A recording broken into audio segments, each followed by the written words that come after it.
Witam serdecznie w kolejnym odcinku. No to rozpoczynamy sezon na koszenie. Kosiarka stała całą zimę bez paliwa. No bo tak ktoś sugerował, żeby nie zostawiać w tym silniku chińskim paliwa na zimę. Mamy wiosnę.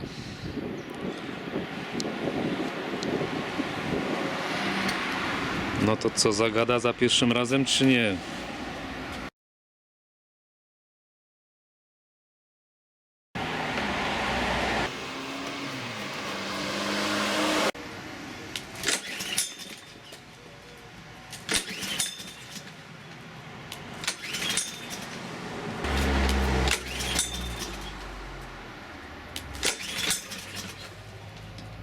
No ładnie, nie chcę zagadać.